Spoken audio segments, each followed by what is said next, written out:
Hi, everybody. Welcome to our webinar. We have a great team today, and before I introduce them, I wanted to welcome you all to the HFA and Meraki Global Advisors webinar on launching your own hedge fund and the new normal. I'm Michael Ashby. I'm the head of strategy at Meraki Global Advisors, and I'll be moderating today. We are at Meraki, a leading global outsourced provider in trading, leverage management, and capital introduction. We have a diversified client base of traditional asset managers, hedge funds, and private equity firms. I would like to mention that HFA is a global nonprofit industry, trade, and nonpartisan organization with a mission to advance transparency, education, and trust in alternative investments. A membership in HFA includes hedge funds, private equity, venture capital, real estate, wealth management firms, institutional investors, family offices, and service providers. With that mouthful, I'm going to get into introducing our panel. We're very fortunate to have them with us today. We're going to have an open discussion, and then post that, we'll go into audience questions. You're welcome to put questions in the GoToWebinar. There should be a control panel that box that you can enter into. And once we're done the open discussion, I'll get to that and open up to our panelists. So first, let me introduce Jeff Lisle. He is a CEO of Fortifinancial. Fortifinancial consults with investors for operational diligence in alternative assets and assisting managers with best practice implementation. So welcome, Jeff. And moving on to John. John Haskell is a founder and chief investment officer at Atla Global Urbanization listed fund. Alta invests in real estate where urbanization trends are most pronounced. The fund targets, move my notes. The fund targets capital preservation and appreciation by buying public equity and undervalued real estate companies in emerging world cities. The manager pursues a fundamental research-intensive process to identify price dislocations in listed real assets. I get that right, John? Yeah. Perfect. But last but not least, Mackenzie Snyder leads manager sourcing at Boothbay Fund Management, a multi-strategy, multi-manager platform. Boothbay allocates to uncorrelated, niche, and capacity-constrained hedge fund strategies, and is highly active in the emerging manager space. So we really appreciate all you guys' time today. I think this is a great team. And with that said, let's get started.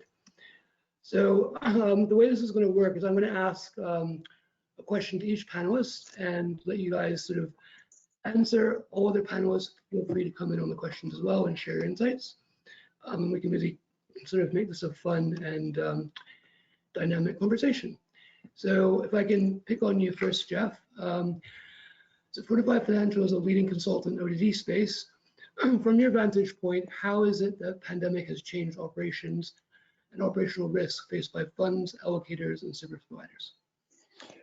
Thanks, Michael. Thanks for having us. So first, I guess, back last March when everything started going really wrong, we actually added a COVID section to our ODD reports where we thought we were going to have to track bankruptcies, loan defaults, NAV triggers, staff issues, technical issues, and I think about 3 weeks into our ODD process through last March, it was kind of all for nothing. While it was a terrible global event, it didn't have a huge impact on asset management on the back office and operations side of things. So staff were able to work remotely. There was bandwidth issues and minor things like that came up, and that's about it. Hardware things, people found out they didn't have a printer at home, they needed a second monitor, there were some minor things like that, and that's about it. So true operations and IT, it was kind of a non-event. I guess some of the things that continue now and were present then were a bit more softer and more qualitative things. So, and it all kinds of has to do with face-to-face and during COVID. So one thing, I guess, from an allocator perspective, it's just an even slower capital raise than it was before, and I know we'll probably talk about that a little more later. Our clients haven't been meeting with people as much. I know some launches we work with have indicated slower cap raise. HR things, hiring is more of a challenge now. So interviewing somebody, meeting somebody, taking them out for lunch, getting a feel for how they are socially and as a person before you hire, that's changed. Training as well. So once you get somebody hired and in the door, I think we've all sat at, two people in a cubby hole at a desk and gone over and taken notes while somebody's training you. That's gone away a little bit. And so training's a bit more difficult now. And then other HR sensitive things, I think as you think through masks, vaccines, things like that, managers have to think through individual rights, protection of the general team. Healthcare is more of a consideration now. Politics bleeds into that, so that's all concerns. And then I guess the last thing on kind of work from home that's an issue is culture, especially if you're launching a new firm. I think you can get through all the operational things and get things set up and get your service providers on board, et cetera. But it's going to be more of a challenge to get culture integrated into the firm when everybody's working remote and you can't collaborate and get the beer after work, et cetera. So in summary, the hard technical things, not as much of an issue. I think it's the softer HR and qualitative things that continue to be more of a concern. Yeah, that makes a lot of sense. I guess, John, just to bring you in on Jeff's question, have you found any sort of COVID surprises since you've recently launched? Yeah, thanks, Michael. I think the verdict is still out. The initial disruption in the beginning of COVID, or sort of anticipation of changes because of COVID, a lot of that has normalized. And we're back to the way business typically always has been. So I think the jury's out, and the next 6 months will be really interesting to see to what extent the industry and the world more generally reverts back to something that is kind of pre-COVID like versus has permanent changes or lasting impacts coming out of the pandemic. So if I sort of extend that question, make it overarching, as I mentioned, you've recently launched a successful fund, Alta. What have been the main challenges that you faced in doing that? Yeah, thanks. I think this group needs no reminding that asset management is a very competitive industry, that it attracts exceptional talent. It has a long history of creative destruction, going after very attractive returns or rewards for those who are successful. It's an industry that also typically gives an advantage to the incumbents, right? And so the challenge or the question for emerging managers is how, in this highly efficient industry that's very competitive and an industry that favors incumbents, how are you going to make your entry? And I think the unifying answer is that a new manager can differentiate based on the idea, right? It's an idea-driven competitive advantage. You have to come to the grounds with something that is different, that provides, an edge and differentiates you. And that's hard, right? And if you have it, you need to also have the network and the communication plan to market and raise capital. And you need to have the resources and the talent lined up against the idea. And you need to have the operational capabilities that line up and match with the idea too. So the single challenge is finding the bright burning idea that gives you some sort of differentiation in a field of incumbents, and then being very rigorous to line up all the other elements against that. Makes a lot of sense. And how about you, Mackenzie? Like Boothbay is a innovator in the SMA and first loss space. Can you just help our audience understand what you guys look for in early stage managers, please? Yeah, sure. Thanks for the question, Michael. There may be people in the audience who are relatively unfamiliar with Boothbay, so I'll start by laying the foundation here. Early identification of PM talent is something we specialize in. Half of the managers we allocated to in the past year, for instance, we're within the first 24 months of their launch, and we were day one with a fair number of them. From a structural perspective, we have a multi-manager model, and we allocate 2 third-party PMs via separately managed account on a non-exclusive basis. So we're often an early ticket, which hopefully, has positive signaling effects to the rest of the investor community.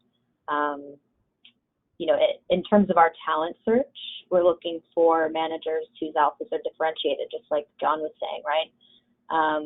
Who are the managers who really have a variant perception or a tool set at their disposal to see things that the rest of the market may be missing.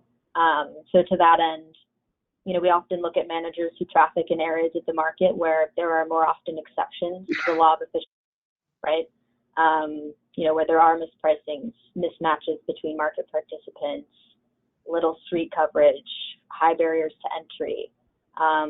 That's the first part of the equation. And then the second part, often more challenging, particularly in the track record is limited or even non-existent, is really triangulating whether the manager has skills to identify and trade them.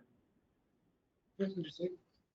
And you're finding right now, even with COVID, it's a fruitful environment for you guys? I think so, absolutely. It's an interesting question in that I think we're all aware that, inefficient markets, there's often more alpha. And in our view, the market for emerging talent is similarly inefficient. And COVID only exacerbated existing inefficiencies. And for us, that was really an opportunity to lean in even further in working with early stage managers and really bridge that gap, right? We added 40 new allocations in 2020 alone, which I think is surprising. But from a structural perspective, we were very much so able to do so, and I think really made an impact in the new launch space. Great to hear. Perfect. So, Jeff, if I can go back to you, and maybe ask more of a broad question, like how do you see the emerging manager space evolving in the next sort of 12 to 18 months? Sure. So I guess I'd reiterate what John and Mackenzie said. Unique strategies, I think, is one of the things we're seeing now, and I think it'll continue. This year we've covered, 6 or 7 crypto funds, 4 California carbon allowance funds, cellular bandwidth funds. I mean, really unique off the run stuff. So it looks like allocators are looking for differentiation. I think ESG and DEI are going to be here to stay. I think there's been some polls that's gaining more and more traction. I think managers are more and more prepared to answer that as we've been going through ODDs. They've got their numbers ready. They've got their committees, things like that. Even if it's not an ESG strategy, that they've got an internal policy on how they handle it. I think outsourcing continues. We've been preaching that for about 10 years now. There's some task work that is done at funds that, it's important and critical stuff that it needs to be done, but it's not the highest value add stuff. So recons, things like that. I think we'll start seeing more and more and more of that happen. Outsourced trading with you guys being another example. Looking for efficiencies. I think that managers will continue to look at systems, tech, dev, etc., trying to find ways to cut man hours. If something takes 5 man hours a month, why not spend a couple hours programming something that'll solve that? So I think that'll continue to get more efficient. Fee compression, bearer of bad news there. I think that's going to continue. Launches that are coming out, the fees are getting more creative and lower. Okay, thank you. Any other comments from you guys on that question? Do you want to add anything, or we move on? Nope. Happy to move on. So I guess, John, if you could sort of speak to your recent conversation with allocators, what's been the main focus area that they've sort of been asking you to? Yeah, I think the good news is this is an extraordinary time, and allocators are keen to learn about new strategies because we're coming out of a period of extraordinary returns in certain asset classes, and maybe a recognition that there are risks around the corner that haven't manifested in the last few years that can in the future. And so the real focus has been how do allocators diversify into strategies that allow them to take some chips off the table maybe for gains that have been extraordinary in growth equity or venture. And so I see a lot of interest in strategies or in questions around inflation protection, around maybe a rotation into value, around growing niche asset classes that 5 years ago weren't formal or meaningful enough to have strategies exclusively focused on it. Atla is a firm that focuses on a very niche element of emerging market equities, which is publicly traded real estate, which is an incredibly quick growing corner of capital markets globally. And it's a part of capital markets that haven't had really active strategies in the past because it hasn't been relevant to institutional capital, whereas now it has enough scale to be relevant. And it's particularly an asset class that's deep value and that has inflation protection. So a lot of the focus has been around, again, how do I de-risk or how do I realize some gains in other strategies? How do I diversify and sort of anticipate a future that might look very different than the last 5-10 years? Yeah, great, thank you. Mackenzie, if I could ask you, if you were to provide some advice to emerging managers that are looking to launch a new fund, what would that sort of be? Sure. I would say there's already so much path dependency in launching a successful hedge fund, and as John mentioned, putting up strong returns out of the gate. But on the other side, you really can't afford to get the non-investment part of your business wrong, right? It's easy to underestimate the demand of running a business if, in your previous seat, you were a PM or a senior analyst inside an already well-oiled machine and a business skills. You need to know your own shortcomings, which will naturally and most often be on the non-investment side of your business, right? So for what it's worth, investors won't expect you, the PM, to know the intricacies of middle and back office, for instance, but they will expect you to identify an individual or a team or, a firm, an outsourced firm that does. I sometimes speak with PMs who are, in the early stages of kicking the tires on potentially launching. And there's a real reticence to hire in earnest before, you have an idea of what assets will be at launch. It's a reasonable concern, of course, but at the same time, how can you expect investors to feel confident in your launch and a sense of urgency if you don't take risk or have employees willing to join you before the crystal ball clears? My advice would be your COO is your most important hire, so figure that out early. Without a COO, some PMs will get so entrenched in the business building process leading to launch that they lose sight of macro themes and they're out of the market. So when it comes down to speaking with investors about names and ideas, you need to have not missed a beat. I guess the last thing I'll say, if you won't get a strong indication from investors if you don't have strong intention in the way that you want to launch. So draw a line in the sand. This is our inception date. This will be first trade, and no matter what the size, and stick to your business plan. That's really interesting. Thank you for sharing. So I guess this question is to everybody, and it's sort of more focused on what we do at Meraki. So we're interested in your opinion on outsourced trading. It's certainly sort of been in vogue, and we wanted to understand what you guys see as the role for outsourced trading firms like Meraki in the emerging manager space.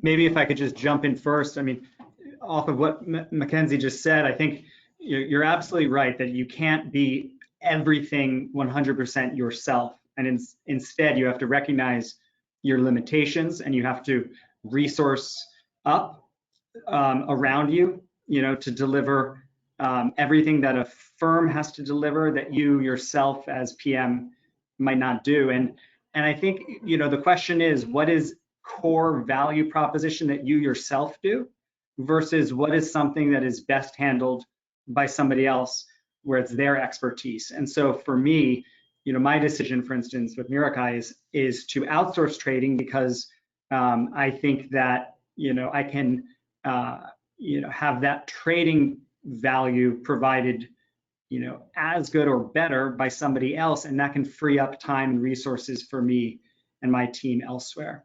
So this is a game, this is a question of choosing what strategically is core that you do yourself, that you resource internally, versus, what is simply more cost effective, more operationally effective, to outsource. And I think trading, there's strong reasons, to outsource based on the kind of, global coverage and kind of capability at a centralized level that an outsource provider can provide. Thanks, John. How about you, Mackenzie? What are your thoughts? Yeah, I guess to give the allocator's perspective on outsourcing, I think investors in particular to early stage managers can appreciate the decision to outsource, since managing expense ratio, et cetera, as an emerging firm is so critical. I think the case for outsourcing, like John mentioned, is also strong if it supports scalability, right, of your business, whether it's into different time zones from a trading perspective or operational complexity. We're certainly, not turned off by outsourcing by any means, and are seeing that trend in a strong signal. Thanks. And Jeff, can I get last thoughts from you? Yeah, just going a tiny bit more granular, I guess, you get all the generic benefits of any type of outsourcing relationship: scalability, staffing, capacity, et cetera, by going with outsourced training. I think John hit on those. You're also getting broader coverage, so asset and geography. So it doesn't matter what asset type you're trading or where it is, you've got a global firm backing you up. You also get local expertise, you get anonymity. There's just a whole bunch of benefits of having an international firm doing your trading for you over one guy in one time zone. Perfect. Thank you. Maybe if I circle back to you, John, again, more broadly, as you're making decisions on the outsourcing components of your new operational infrastructure, what were the main drivers and considerations in your selection process? I think you touched on a few, but was there more you could elaborate on? Yeah.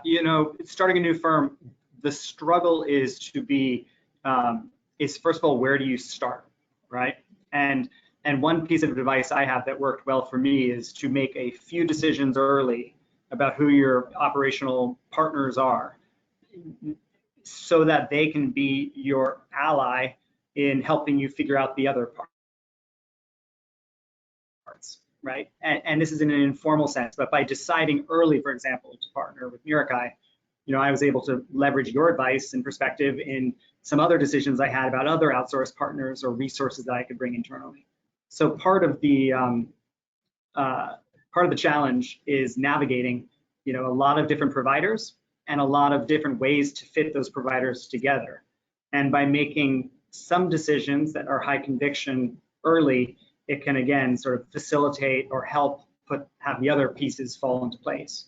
Another thing that I encountered is how to be relevant to service providers, because often you're working with banks or other big companies that have over the past 10 years been advised by management consultants to chop off the tail of unprofitable small relationships, right? And so there's this move away from emerging managers because they're sometimes more hassle than they're worth, right? So you have to first match yourself to service providers that kind of feel that you are relevant to them, and you have to work extra hard to gain relevance. And sometimes that means being creative and canvassing for the few situations where larger service providers are investing, for instance, in new managers as a strategic priority to them, or ways in which you can go to one manager for one piece, or one provider for one piece, and match that with another provider for another piece.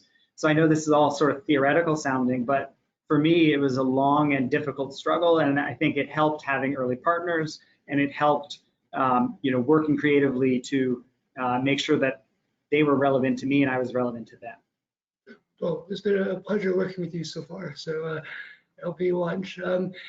Jeff, if I could ask you, sort of focusing on operation due diligence, to get your perspective on, is there any areas you suggest funds should focus on when they're launching, like really the top 5 or 10? Sure, I'll try to keep it shorter than that. So we kind of put it in 3 groups, I guess. One, kind of the soft top of the chain items, so conflicts, culture, and leadership. Making sure that the PM understands the back office, as Mackenzie was saying, making sure that the COO is hired timely. Some back to like what John said about selecting service providers, et cetera. The PM is going to own some of those service providers, but the COO is going to own a lot of those as well. And so who's the right admin, who's the right compliance consultant, et cetera. It's important to have the COO in there early. Making sure that, so back to conflicts, making sure that those are identified, making sure they're disclosed properly. We have proper governance in place, whether it's a board or an LPAC, whatever type of fund it is, to make sure it's addressed.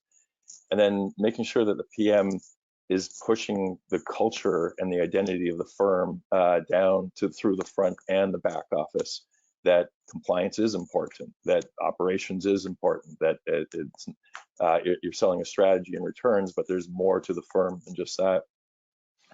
The next layer down would be picking the right team, right vendors, and good controls. So, valuation policies, cash controls, things like that. And then final layer, I think, is good documentation. So getting everything proceduralized, taking minutes when you're supposed to, logging your compliance breaches, going through the day-to-day kind of documentation.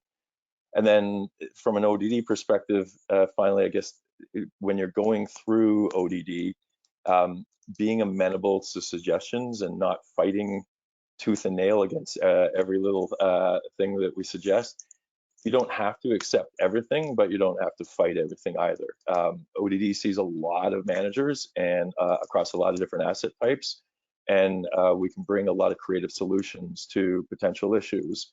So I think being open to those and pondering how to implement is important. Okay, great. That makes a lot of sense. So this is a question to all panelists, and maybe I'll put it to you first, Jeff. So with outsourcing becoming more prevalent across operations, as we've been discussing, both back, middle, compliance, trading, where do you guys see the risk reward proposition? I think we've touched on the reward, so maybe a little bit more on where the risk is and how to manage it. Sure. So like any outsourcing or any service provider, the vendor is only as good as how well they're supervised and what team you end up getting. So I think during the RFP and research process, once you have narrowed down who the vendor is, figuring out who your daily contact is, your client service rep, what that model is, et cetera, and getting that figured out, who the people are, is very important. Supervision, weekly meetings, have those blocked off in the calendar so you can talk about issues, what's coming up, what changes are coming, et cetera. So that's important. I guess a risk you lose on outsourcing is the vendor doesn't have as much ownership in the process, right? If it's different being at an outsourced vendor versus working at the firm, where the P&L that you help generate or the loss that you help prevent might go into your bonus, et cetera. So the classic management ownership issue is a concern. Turnover, again, going back to staffing, that's always a concern at service providers. Watching how long your team's been there, when you're interviewing them, getting a sense of who they are, what their goals are, et cetera. And then I think one of the consistent things we get asked about by our clients when we're doing RFPs on service providers is confidentiality, making sure that information is contained in the pod. It's not going to make it out onto the street. Not everybody knows the book, et cetera. So making sure that that's preserved. Yep. And how about you, Mackenzie, from an allocator perspective, what's your concerns on the risk of outsourcing? Sure. ironically, we actually outsource a good part of our operational due diligence function. We have internal functions as well, but we heavily on our partner there.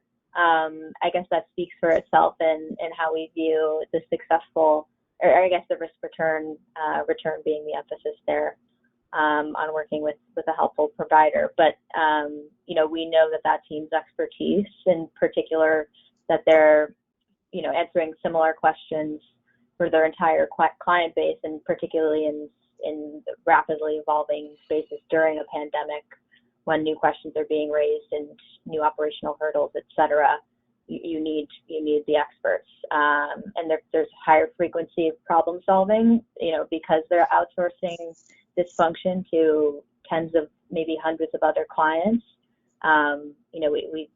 We really we depend on them. Thanks. And John, how about you? How do you manage the process? Well, a lot of the issues that Jeff teed up, I feel like I've experienced, right? The importance of the people and that there's enough attention on you in particular. But what I think of as the founder of a firm is the long-term growth of the firm. And so as I balance kind of the risk and rewards of outsourcing, one of the things on my mind is just the opportunity cost of outsourcing something that could be potentially built in-house and therefore, retained as part of the growth and the long-term institutional capability. And I'm at the point now where I leverage outsourcing because it provides such scalability and such efficiency, and I depend on it. But eventually, the long-term trend for me would be to bring selectively certain things in-house as I believe that I can, have the scale to do so. And with an eye towards building an institutional capability that is ultimately more permanent than an outsourced relationship. Understood. Great. So I've got a few questions left, but Mackenzie, if I could ask you, allocators have been unable to meet managers the last 12 months with COVID, I think majority of the time. How do you think this has changed the allocation process, and when do you think that will sort of normalize? Sure. COVID across the board, of course, was disruptive to asset raising for most of the hedge fund community, naturally to the advantage of established funds with long track records as compared to new launches where there are, of course, fewer data points and more uncertainty in the underwriting process. From managers, I've heard positive and negative views. It really runs the gamut. Overall, I think COVID at the same time allowed for relatively more shots on goal, since scheduling a Zoom is typically easier and faster than scheduling an office visit. I know that's been the case for myself. I've been keeping busy. But many early allocators took a step back during the pandemic and are mostly re-underwriting their existing portfolios. So that hampered the new conversations at the same time. Going forward, I certainly think virtual meetings will be mainstay for better or for worse. In my opinion, it's for better. I think I have higher frequency conversations with the managers that we work with than I would if it meant that I had to go to their office every time we wanted to chat. It's certainly still important, of course, to really sit down across from the table. I think another important thing for managers to be thinking about is, with fewer in-person meetings, particularly at the get-go of getting to know investors, the strengths of your early references are, it's even more critical. And it may not be the references that you provide investors. For instance, I don't think anybody has ever, shared a reference with Boothbay who wouldn't say glowing things about them. So just be aware that allocators have creative means to triangulate the people that you've worked with along the way, and those relationships are very important. Makes sense. Great. So just two more questions, both to everybody. So I guess what areas are most exciting to you guys in your domain expertise over the next sort of 6 to 12 months? Mackenzie, do you want to start it? Sure. Yeah. I'll just say at a high level, I'm looking forward to the continued churn in the market for talent. Our model has, historically, and I think will continue to allow us to be really dynamic and follow the puck on new opportunities, new strategies, and do so early. So it'll be interesting to see, the strategy innovators in 2022 and onward. Great. And how about you, John? For me at Atla, part of my excitement is just, every day in markets looking at opportunities. There's a general perception that everything's expensive, and the truth is there are opportunities and mispricings out there on a firm like mine, which is more long biased, and for others that have,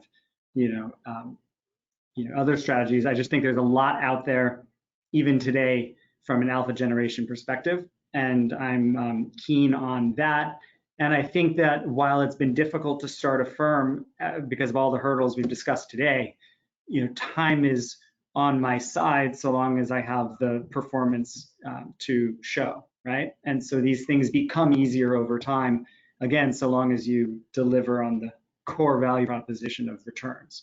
So that energizes me because I think I can, achieve that, and the future years are going to build on today in that respect. Very specifically to my strategy, the fact that today we have interest rates that are, low but potentially rising, and inflation that seems more permanent than even 6 months ago, that feeds right into the strategy that I launched, which is real assets, and real assets provide inflation protection. So there's a really interesting shift, very, very broad shift, potentially away from an environment of real rates declining for 3 decades and an interest in investments like what Atla offers that provides a sort of insurance protection or inflation protection against these risks.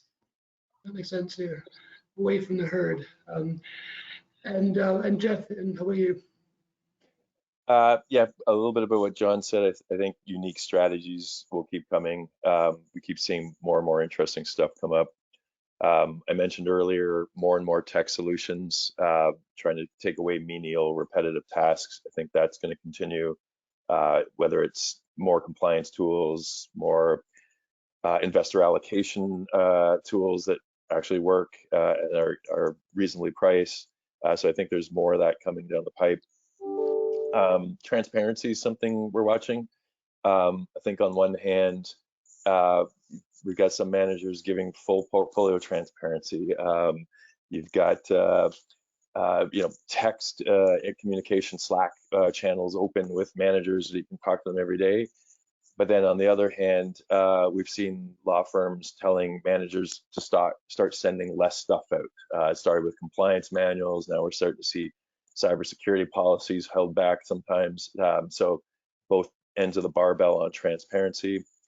And I think a positive trend, I think we're going to see more women and more underrepresented minorities come up as PMs. I think that's a permanent trend that's coming. That's great.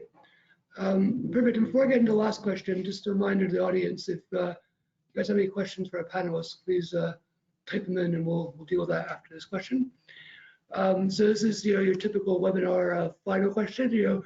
Is there anything that we haven't discussed you guys think is of interest you'd like to share? And again, I can go to you, John. Do you want to, anything on your mind? Mackenzie, you raised your hand, so maybe I'll defer to you to start. Yeah, I just wanted to kind of give the flip side of, the idea that we all have right now of, the frenzy around new strategies and innovation there. I think also important to remember, it pays to be different, absolutely. But at the same time, there's a fine balance I think managers need to strike between innovation and experience, right? So there needs to be a coherence between what you've done before and what you want to do next. Otherwise, I think the asset gathering stage can be, challenging. So the narrative of how you got from firm A to firm B, strategy 1.0 to strategy 2.0 needs to follow a clear path. Of course, not always, depending on your background and your network, but it's something to certainly keep in mind. Great, thanks. You know, I had a very similar thought, which is that sometimes the answer isn't to start your own firm, that despite the desire to, and some pieces being right, you know, if there's an opportunity to work within an existing organization and do what you think you can do best, then maybe the best decision, you know, isn't to strike out on your own. And there's nothing necessarily wrong with that. Early in my career, I had an internship at capital group companies, and what always impressed me is that they had a track for analysts that normally graduated into portfolio manager, but some folks were just simply better at being an analyst for their whole lives. And the company did a great job to create, you know, a role for those very senior analysts who didn't become PMs to be culturally celebrated, financially rewarded, while staying within, you know, that role. So it's a parallel example, but what I mean to say is, you know, the answer isn't always to graduate into being the head of your own firm. There are paths that can be incredibly rewarding while staying, you know, in somebody else's company. Great, thanks. And Jeff, how about you? I guess one closing comment for me is just this isn't a one size fits all thing. I think some ODD folks come in with a script and say, this is the program you got to have in place. You need this system, you need this, that, the other. That's not always the case, right? It's complexity, size, budget, et cetera, are all realistic things you got to take into consideration. And so sometimes Infusion or whatever is the right answer, and sometimes Microsoft Excel is the right answer. So I think thinking through your launch and what's right for you and what de-risks at the right price point is an important part of doing the launch. Great, thank you. So I think we have one question. I'll open it up to the panel. So do you anticipate seeing significant regulatory changes in the US and or other countries in the near term? I guess how that would affect your respective businesses. I mean, on the US side, there's not a lot in the pipe right now from the SEC. There's some valuation documentation stuff coming up. The investor rules are changing slightly. The big one though is crypto. What's going to happen there? Everything from Coinbase to security definition, et cetera. So that's big. A lot of cleanups happened overseas. So Hong Kong FMCC's in place and live and up. Not a lot of changes coming right now in Singapore, et cetera. So feels like it's a quieter regulatory time than previous sessions. Awesome. Well, I think this has been great. I really, personally appreciate you guys taking the time. I just want to thank you all for sharing your wisdom with our audience. And again, if anybody would like to replay the webinar, HFA will share it. I hope you all have a great afternoon. Thanks, Thanks, Michael. Michael. Thanks, John. Thank you very much. Nice chatting with you all.